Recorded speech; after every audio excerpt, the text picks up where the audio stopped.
Welcome to the Planet Paintball Podcast, the ultimate podcast for paintball enthusiasts. Each week, we dive into the world of paintball, bringing you stories, insights, and tips from players, coaches, and industry insiders.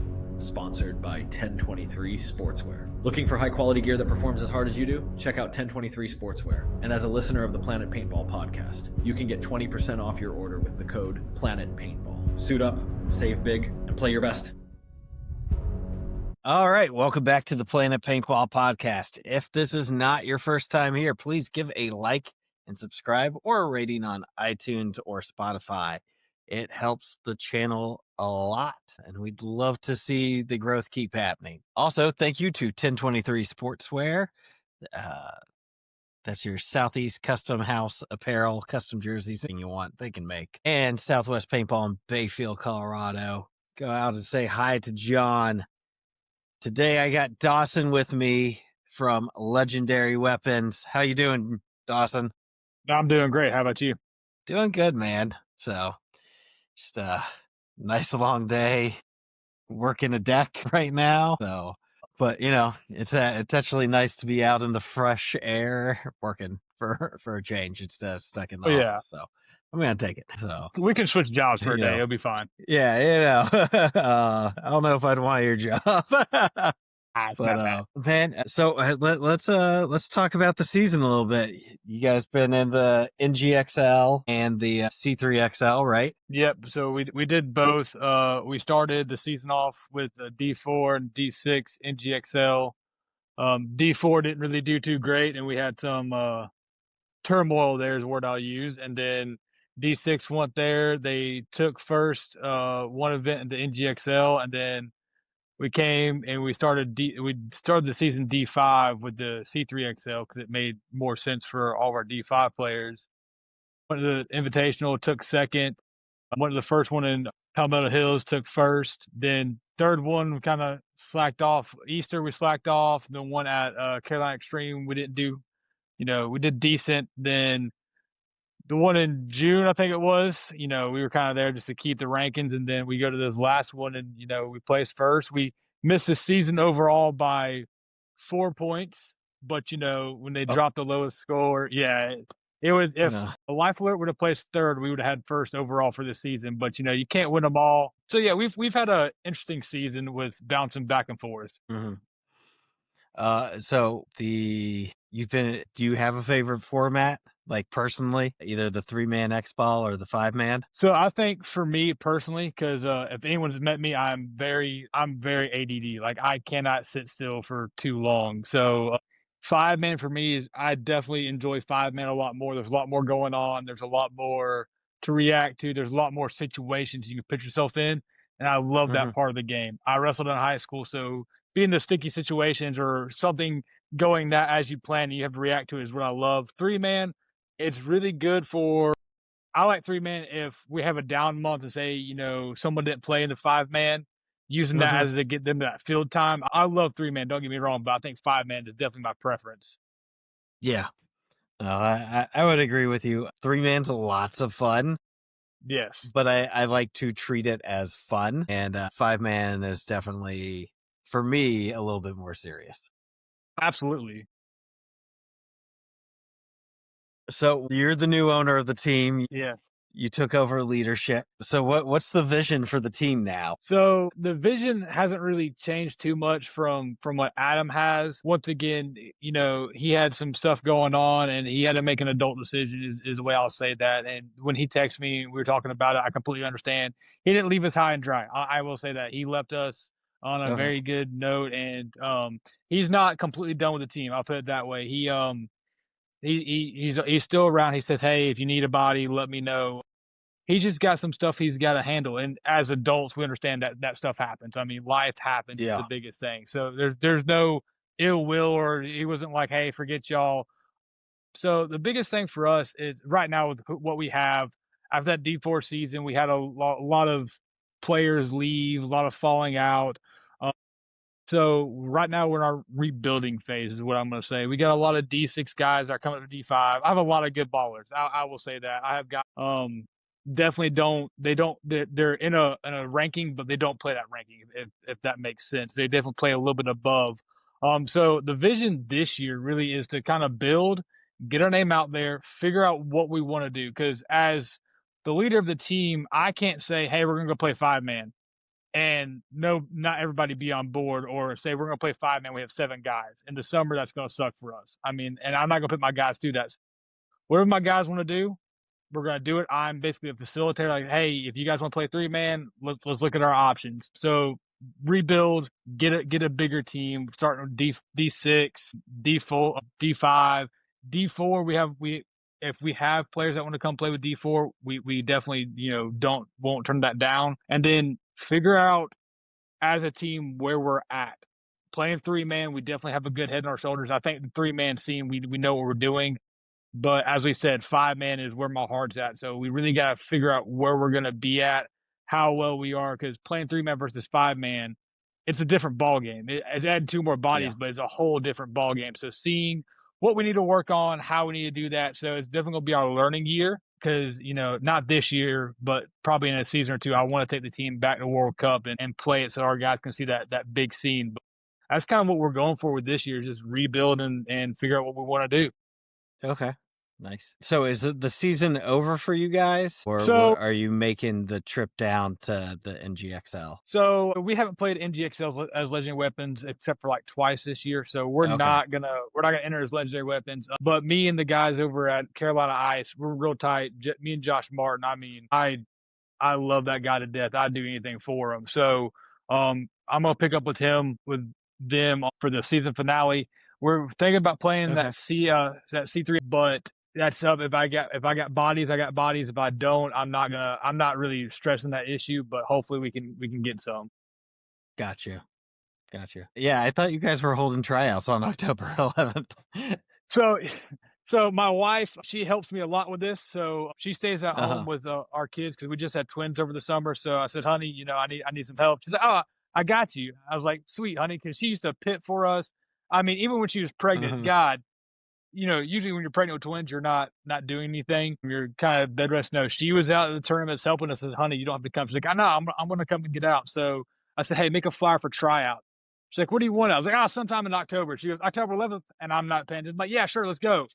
And then I looked at it, I was like, hey, no, we can't do October 11th. So we moved that to October 25th, if I'm pulling from my mind correctly. Okay, nice. And we're going to take a pause real quick for a technical thing. Hey, it is. All right. And we're back. So we were talking about tryouts are going to be late in October for you. So what's and right now the plan is D5, D6? Yeah, so right now the plan is D5, D6, because with what I have now, all my D6 guys move up to D5. Then you have myself, Josh Becker, Noah Chappell, that are all D4. So really for the 5-man, we have plenty of D4 guys. But if D4 players want to come out, I'm not going to turn them away, because if I got people that can rotate in, then I'm completely fine with that. Because kind of what I'm looking at now is, if I have people to play in my spot, I want them to play, and I can just step back and manage, which is fine. I have no issue with that. Okay. So you're looking to kind of player coach, but you're fine if you have to coach a little bit more than play? Well, so I wouldn't say coach. I'm not the greatest. I've been playing, so I came back, played paintball while I was in 3rd grade, way back in about 2008 when the recession hit. So then I took a break until we're in 2025, about 2022, 2023. Okay. So I've only been playing again for a couple of years, but really look at the managing side of things. Like we had Norris Ross come and coach us. I said, hey, what does a manager do? How do I look at that? He's giving me some good insight on that. So really, like I said, if someone can come in and take my spot, I'm not going to complain. I love playing. And I think what people get wrapped around the axle with is, just because you're the owner of one team doesn't mean you can't play for another. I know the schedules might conflict, but if like, for example, if I'm managing legendary weapon, I got someone to play in my spot, and I go play with Carolina Ice, and we're playing D4, D3, and my guys are playing D. There's really no issue with that. As long as I'm not playing against my guys, I'm good. Cool. So how many events have you gotten to? You did the last event with Ice, right? Right. Was that your first one with them? Yeah, so or I had you been with so them before? so I played with Josh Martin, Mike Martin, and Jonathan Bonadies. I think I say his last name. Bonnie, don't kill me if I got it wrong. Love you, mean it. Last year, I think it was last year in the C3XL, we went out and we played one event together. But I've practiced with them. Like I said, I'm really good buddies with Josh Martin. So we've gotten to the point where we all play PlayStation together. So it's almost like if I got to pick up an event for them, I'm not losing. I'm not trying to rebuild. I know their chemistry. I know those guys, and they have the mindset Yeah. I do. It doesn't matter if you got 10 guys in your roster. If you're playing 5-man and five of your guys are hot, they keep running until you need somebody else, until you absolutely need somebody. And I got to tell them, I don't mind moonlighting. That is fine. Whatever it gets Mhm. us to be as high as we can be. Yeah. Nice. So the weapons will, unless a lot of D4 players show up, Yes. weapons will maintain a D6 and a D5 Yes. squads then. Yes. Absolutely. A D5 Nice. is the focus. Okay. And your D6 squad did really good this year. Lots of wins in the NGXL and in the C3XL. Played a lot of paintball. Yeah. For sure. How has it been working with those newer players? Like, I know you got a couple guys that came over from Airsoft, which I think's a Yes. pretty easy transition. So working with those guys hasn't been hard.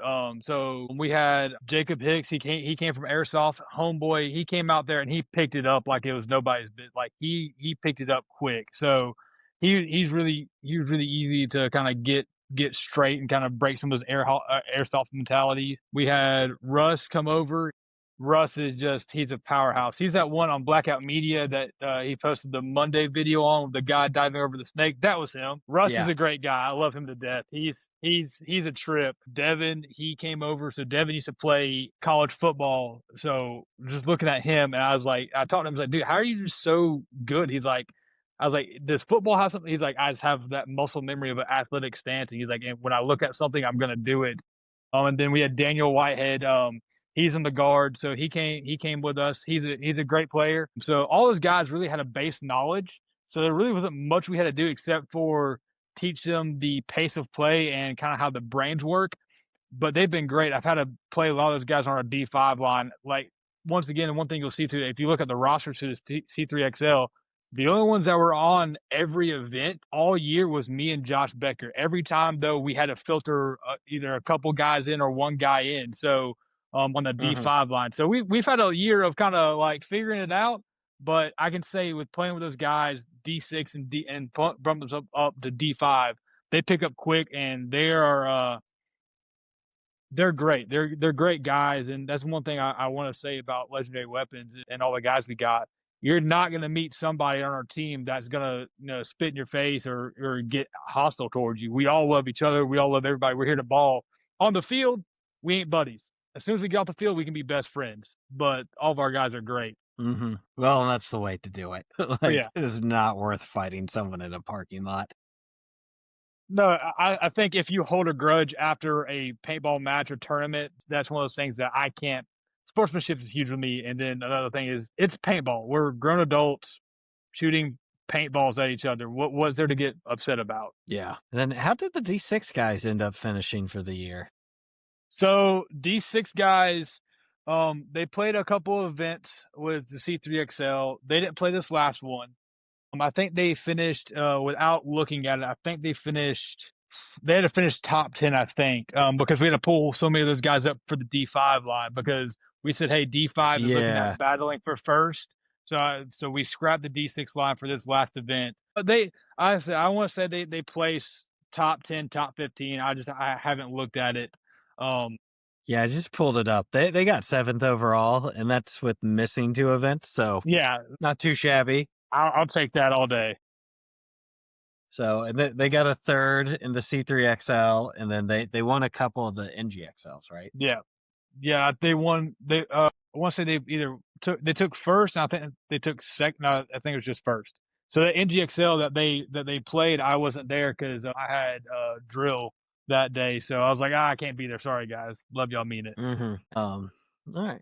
Well, so you already mentioned it a little bit. You found it back in right before the financial crash. How'd you find it that time?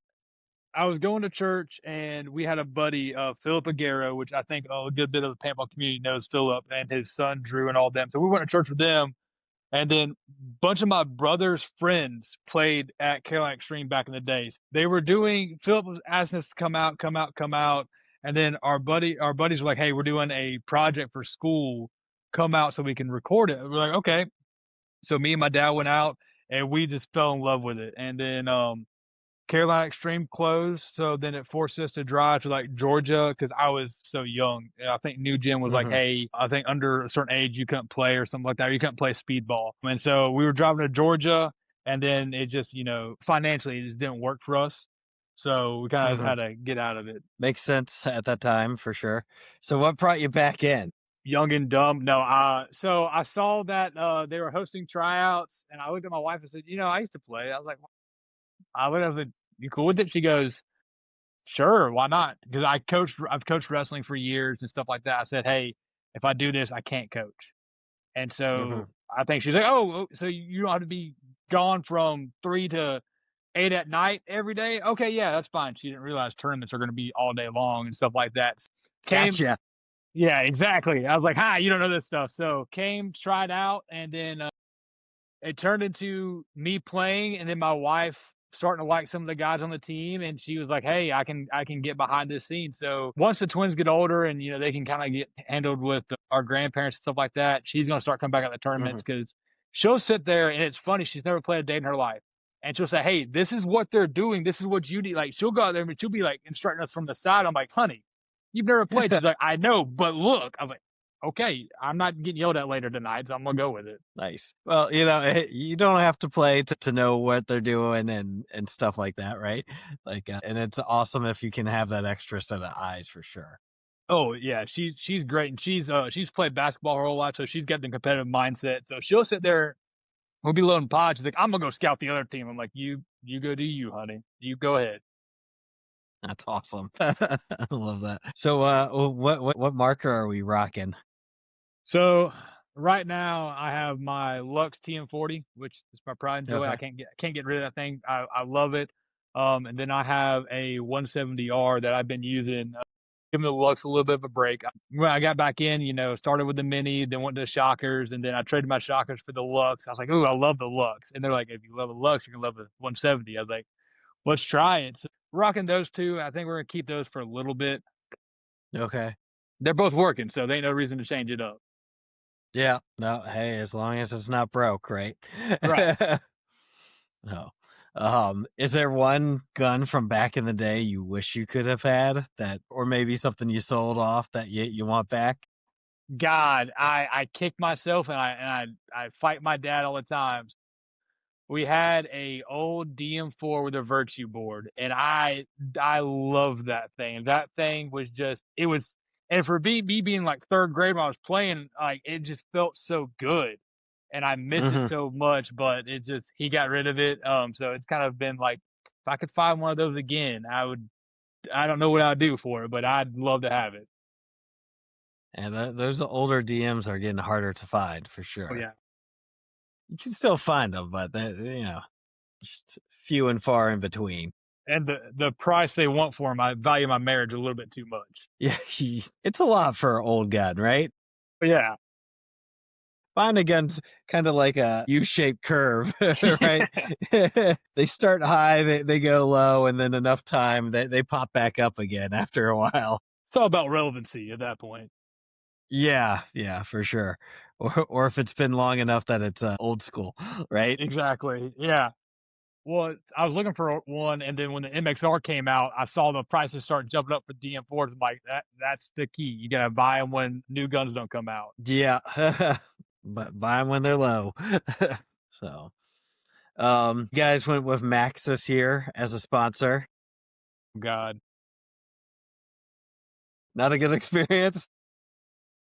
So I'm not one to talk junk, and like I said, the way we were ordering things and the time it was taking to get them, I was just not a. I understand a couple of months, but like a month or two from Hmm. design proof to getting it to my door. 2 months. I get it, but I'm good. We're looking at HK this year. Then Okay. if because just they have a good package, and I like it. It's a little bit pricey, but for what you get with it, I like the idea, especially if we're hosting tryouts and we got D6 guys who are going to need certain things. Hey, HK says $305. You get your jersey, pants, any pod pack of your choice, and then goggles. So I was like, hey, that's a kit right there. Then plus, I think it's 10% off the whole store, and HK has those gun kits. So it's like, hey, boom, that's Yeah. good for our new guys.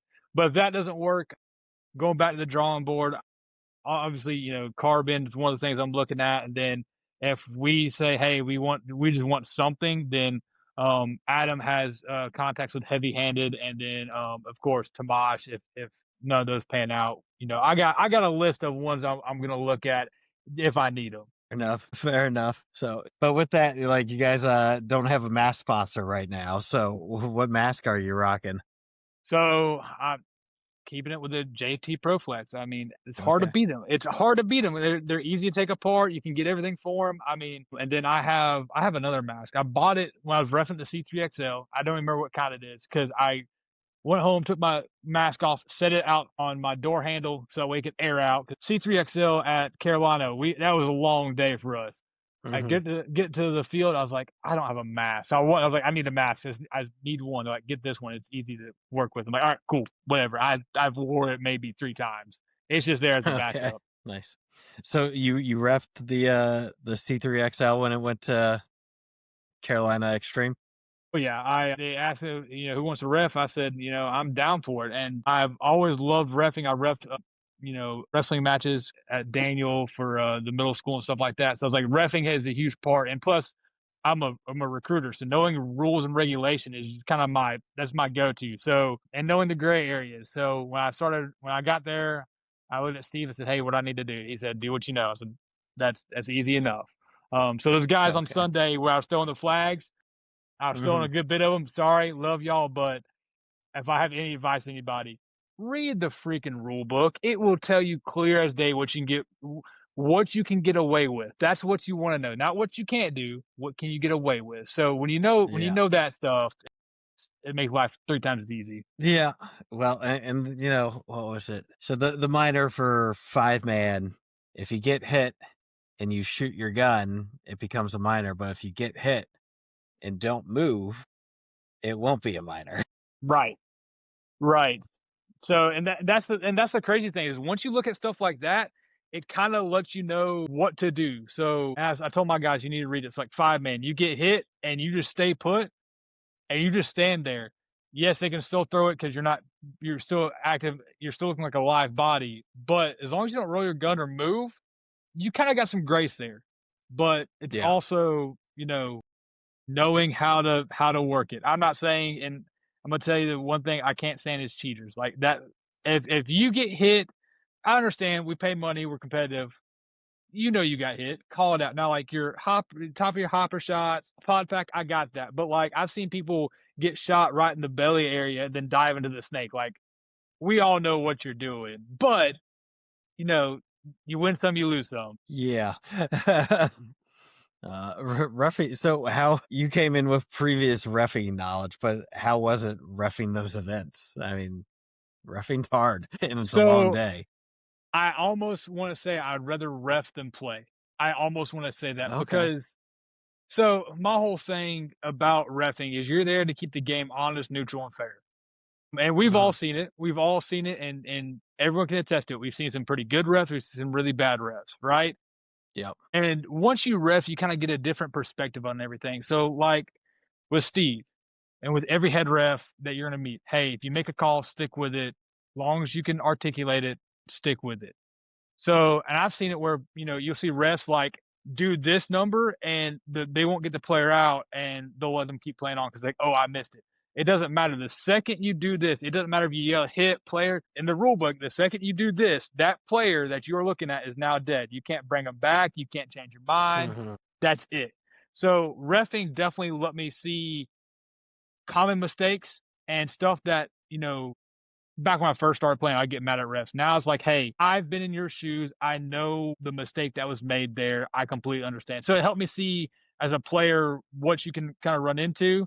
And also, we all know that one guy, get him out, get him out, get him out, just yelling, get that guy out, but he's not coming out, and you're getting mad. Well, maybe you didn't hit him. Maybe you're looking at something else. So it is let me see that. Also, fair warning, everybody, in the rule book, if you're yelling, get him out, get him out, get him out, get him out, get him out, get him out, you keep yelling that, the ref can actually pull you because it's jeopardizing their job.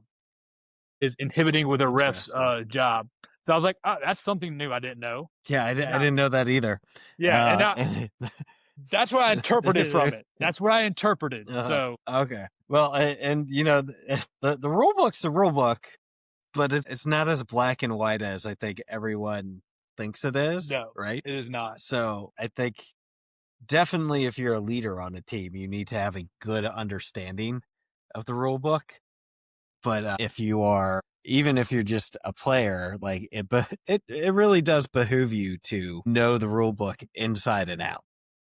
Yeah, or at least glance over it. Like I said, and one thing about rule books, just like with if you're looking at any rules, regulations, anything like that. I say rules, regulation because being in the Army, that's what we call it. But every job has rules and regulations, no matter what you're looking at. It's all about interpretation. That's the biggest thing with when you look at stuff like that. It's not black and white. Some things are black and white, like, hey, what a hit is. But certain things are left up to your interpretation. So that's why you're going to see a lot of different reffing calls throughout your paintball career, because it's all about what you interpret and what you can see. Mm-hmm. It helps me, like I said, if any event needs a ref and I'm not playing it, I am more than glad to ref in it because I love it. I think you'll probably be getting some phone calls after this. I'm fine with it. Consistency is always key when it comes to reffing, right? Like, I don't mind. I don't like it in D4 as much, but like I don't mind in D5 and D6. Like, hey, we're gonna be nice. We're gonna try and pull these guys and not throw flags. Right. But, as long as it's consistent across the board, that's fine. It's when favoritism's being shown either intentionally or unintentionally, it can be rough. Or if the reffing staff isn't all on the same page, right? Like, right. If you got ref A is a real stickler, and man, you can't, the grace that is given by ref B in the D side corner on the far side D side corner is not being given. It's kind of problematic, right? Right. That's another thing. It's like when I came out there and refed, I looked at my guys and I said, listen, and because I had messaged them the night before, I said, read the freaking rule book. So I came up to them that day and I said, listen, I'm reffing. You guys have no room for error. Love y'all, mean it. I told you to read the rule book. And so I had a player get shot, and you know how your elbow pads and your jersey kind of full up right here. It hit and it broke when it came off, and it didn't leave it. But there was a hit there. We watched it break, even though it didn't leave paint. We watched it break off his arm. And I said, player, he looked at me, he goes, ref. I was like, you got to go. And he's like, and he came off, and I told him, I said, listen, if you read the rule book, you'd have understood why I pulled you from there. But if you're going to ref, you have to be consistent. You have to be impartial to the game. That's my whole thing. It's like D4 and D5, you're right. Hey, they're learning. You be a little bit lenient, but like D5, D6, I'll be lenient. D4 though, you've been playing long enough. Hey, D4, it's time to have the big boy stick brought out on you. You've been around at least 2 seasons, if not more. You need to know the rule book and you need to be held accountable for it. Yeah, absolutely, and it's just how it goes. So the breakdown of kind of the structure of weapons at this time, like how are you running it? Is there others that are helping you running it besides the wife who just had 2 kids? The and it's weird, right? So coming from the backgrounds I've had, coaching wrestling, stuff like that, being in the military, I've structured it how I would like it, right? It's, hey, I'm the owner, but by no means am I the final say. So Josh Becker is definitely one of the guys I lean on. He's been playing for a hot minute. His name is known around the paintball community. So I lean on him for advice. I have Russ. Like I said, me and him see a lot alike. So even though he's a newer player, he definitely helps me think things through. And then Devin is a God. I think me and Devin talk more than just about anybody because I'll call him or he'll call me like, "Hey man, what are we doing about this? You know, X, Y, Z." And Devin's got the mindset of, if we're gonna do it, let's do it. Let's go. So those three really help me out a lot with everything. And then of course, the wife, and she's feeling when she loves me that day. But no, she helps me more than I give her credit for. She's definitely an anchor behind the scenes of things. And so, really, we're kind of just, hey, I'm running the team, but everyone tell me what you want, because if I put a hierarchy is the word I'll use, then it gets convoluted. Hey guys, listen, you don't have to have me to schedule practice. You don't have to have me to do this. If you want to do it, let's do it. We're all grown men. We're all adults. If you want to do something, just let me know. So that way, if I got something scheduled or I'm planning on scheduling something, I can say, all right, cool, let's do that. I can move mine to a different day. That's really how I have it, because on a team, it shouldn't be one person running it. I think you got one person that's, handling the finances, dealing with the sponsors, stuff like that. I get that. But like scheduling a practice, anyone can schedule a freaking practice. Don't rely on me to tell y'all when we're gonna play paintball. Because once again, I have a full-time job. I have 3 kids, 2 of them being newborn twins. My mind is 1,001 different directions. So if you notice I haven't said anything about October, we're doing these practices, schedule it. I don't care. That's fine. It doesn't hurt my feelings. I don't have to do everything. So do you have a plan for next year as far as what leagues you're going to go to and stuff like that, or kind of So going to just wait and see with the tryouts and who pops up? that's kind of the goal is, let's see how tryouts go. If we have enough, we want to play 5-man. We would love to play 5-man as much as we can. But if we don't have enough, we don't mind playing 3-man. We have no issues doing that. I'm hoping tryouts are, as of right now, tryouts, if we get like 3 or 4 bodies, I'm cool with it. That gives me enough to play 5-man. A little bit more is great. Now, if I have 20 people that come out, I don't know what I'm going to do with all of them. But so, and it's not saying like you come try for Legend Weapons, you're getting put on. That's not. But for me to turn someone away, it takes a lot. It does take a lot. Okay. The biggest things that I look at is, do you mesh well with everybody? Do you have personality? I think that's another big thing. If you come out to the tryouts and you just got that stank attitude, I probably don't want you. I need someone that can mesh with just about anybody, that can, bring to the morale of the team. But if we get enough people for tryouts and we get enough people on the team, I would love to go to 5-man. If we don't, we'll stick with 3-man. That's, it doesn't hurt our feelings at all. Okay, nice. Well, that makes sense, right? Like, and it's a very competitive 3-man league. Yes. The C3XL, by all means, and the NGXL is super competitive X-Ball league. Yes. In my opinion, at least. There's a lot of good competition, and neither are that far from you guys, right? No. Like the NGXL's like 3 to 2.5 hours away from most of. It's like 2 hours and 15 minutes. Then for C3XL, I think the farthest I drive is like probably about the same, about 2:15, which it doesn't bother me because Rock Hill is the same. Then going to Taylorsville is the same. So I'm all within about 2.5 hour drive of everything. Then NGXL just now has a 3-man open series that they're starting. So there is that too. So if we want to go and play, something a little bit different, maybe a different caliber, we can go play the 3-man open and maybe get ran through, but hey, you live and you learn. Be learning. Exactly. Be learning. Exactly. No, depending on how they do points for that, though, like it's not a horrible idea. No.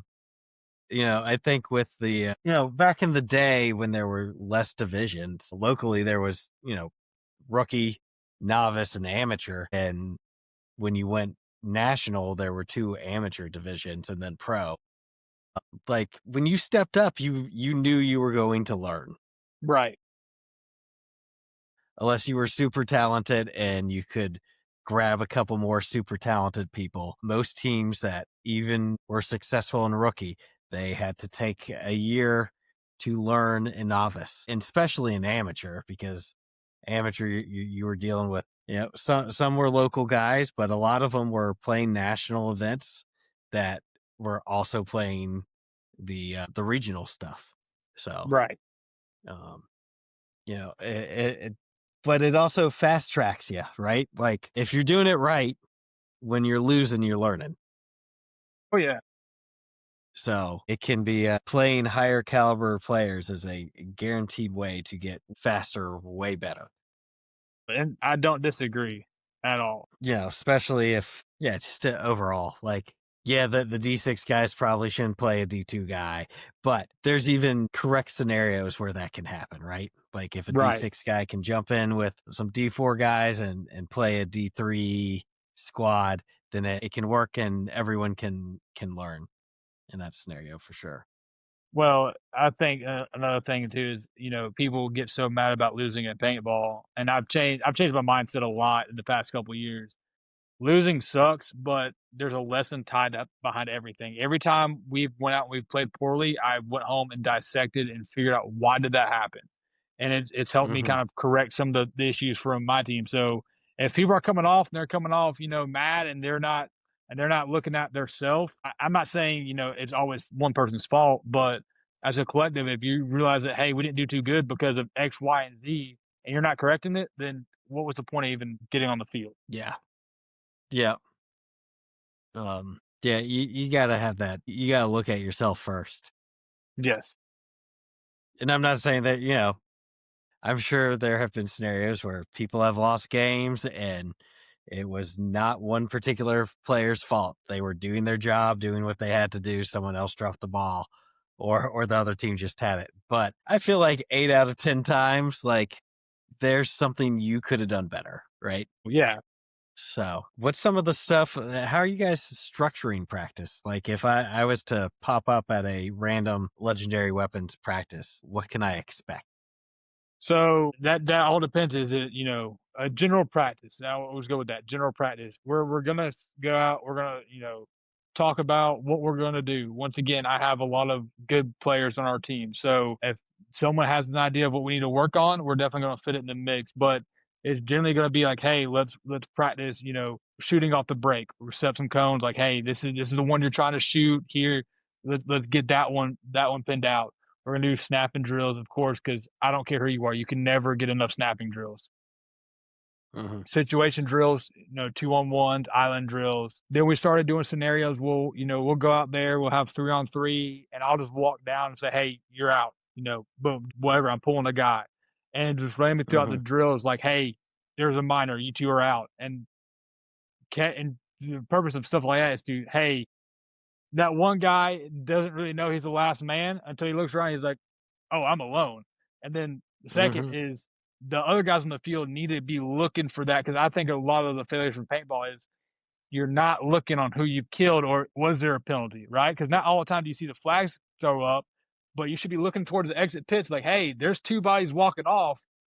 We're three up. It's 31. We need to go. Like there's that.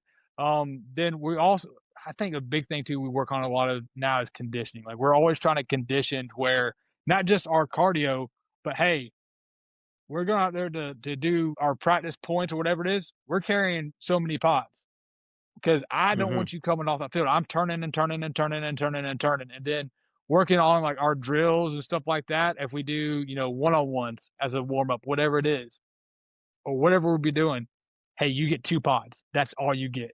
Because I need you Hmm. to realize, and there's a lot that I've looked into this. I need you to realize, hey, how to manage your paint. And you've seen it. A lot of guys don't know when to freaking reload. There's the spires for the light. That's awesome, but like they don't understand that. Hey, I've been shooting for 30 seconds. I don't need to rip a pod real quick. I still have plenty in there. But some guys, Yeah. you've seen it. They're going to do a 1-on-2 and they can win it, but they go pop, pop, pop. And they're out of paint and they're trying to reload the mix of that. So trying to Yep. get that stuff, that muscle memory conditioned. That's the biggest things we're really working on right now is that, and then we're going to start diving into our communication drills because that's where we get a lot lost in translation is communication. So you will Okay. do some bingo drills. And then really at the end of all that, once we get our main drills done, we're going to run points because what I don't want to do is hold the field for other teams. That's not what I want to do that either. but I want to get our guys going and spending points as much and as quick as possible because you never know when you're going to be put in X ball. You don't always need to Mhm. walk off and get paint and walk off and get air because I've been in a situation. I've only been playing for a couple of years where, we're in X ball and I'm gassed. I'm fat. Like, let's be honest with you, I'm fat. I'm not meant to be running anymore. But I'll make a run down. I'm walking back slow. I've hit the buzzer. I don't have any hits on me, and my guys are coming back out. They're like, "Oh, are you going to run again?" I guess, and I have 2 pods. Like, I've been in those situations, so it's getting used Mhm. to be uncomfortable. That's really what we're working on a lot of too, is getting used to be uncomfortable. Okay. Nice. So what's your favorite memory from paintball, man? God, there's so many. I would have to say I got it. First C3XL of the regular season. We're going into the finals, playing for first and second. It's us versus the Queen City Royals. Love those guys to death. We go into overtime. Hey, we gotta go into double overtime. So it starts the one-on-ones. Noah goes out there, and him and the guy, they one-on-one the whole time, right? That's it. A time stop. We're going to one-on-ones again. And so Josh Becker literally gets out there, looks at the guy, switches his gun, pulls up, shoots 3 balls from across the field, and just wins it all for us. That has to be my most favorite Nice. memory of all time. There you go, Becker.